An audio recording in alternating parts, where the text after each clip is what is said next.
eto. Yung pagdating ko sa table sa classroom, may regalo na Blue Magic. Na-XP mo ba Blue yan? Magic era. Na-XP mo ba yung magka-Blue Magic? Alam mo yung pagtanong mo sa akin, sure na sure ako na XP mo. Oh, yes. Yung iyayabang mo sa akin na XP. Nakakakilig ba kakuha ng Blue Magic? Wala akong Blue Magic kilig moment. Pero Ate, ikaw. sorry, hindi ka makarelate. Sa Blue Magic, may teddy bear, minsan may aso, may ganyan. Iba-iba, may bulaklak, di ba? Sorry, Ray. Sorry, hanggang milk tea lang inabot mo akin. Sorry kung ibang blue. Ay, ang naranasan.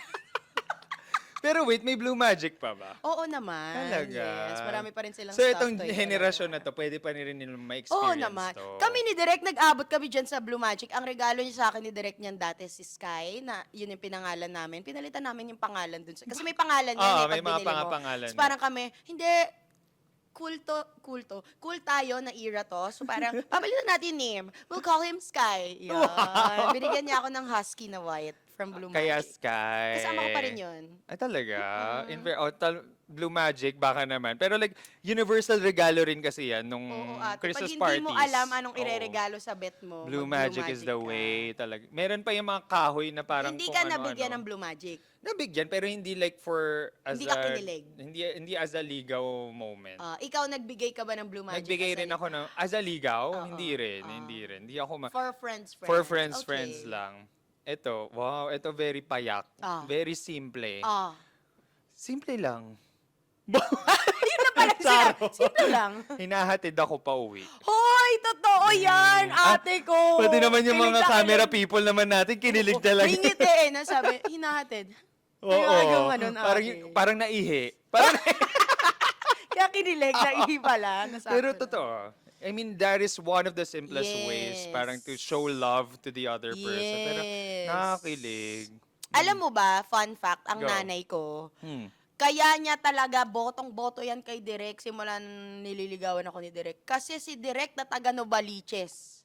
Hinahatid ako sa Nabotas after training namin sa Yes. UP Diliman. Wala kaming kotse, ate, ha. As in, magko-commute paghatid niya sa akin ng Nabotas, madaling araw na, tsaka siya uuwi ng Novaliches, tsaka siya magpapahinga, tapos tsaka siya papasok ulit para sa klase niya sa UP. Ang layo pa naman ng At Novaliches. walang mintis. Hanggang ngayon, gusto pa rin ako hinahatid ni Direk. Kahit ngayon na mas okay na ang mga sitwasyon natin. Yun ang love language siya. Tapos feel na feel mo talagang, hala, yung buhok ko, pakitabi, baka above, maapakan mo. above ka na. Yes. Kaya above, kasi parang above na nakakaangat-angat. Nakakaangat-angat Oo, talaga. talaga pinilalagay ko sa pedestal. Above na above. Pero sobrang totoo, sobrang nakakilig talaga yung mga paghatid. Kasi parang in those moments na hinahatid ka, alam mo yun, bukod sa acts of service siya, quality time rin eh. Yes. Alam ko naman na kinikilig ka sa hatid-hatid. na Parang yan. naalala ko, Uy! May mga naalala nga akong kwento na hinahatid-hatid ka. Pero masaya yung mga moments na yan. Oh, go. Ikaw, bunot ka. Galing smeg eh. Ayaw nang balikan. Ayaw, magpa-specify. Okay, eto. Mga simple na good morning texts ni crush. Na-explain mo ba yan? Kinikilig ka ba sa ganyan? May mag-good morning sa'yo. Kinikilig ako. Honestly, kinikilig ako. Hindi siya required naman.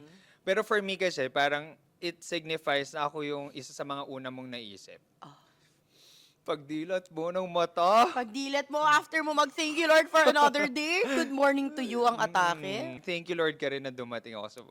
Wow!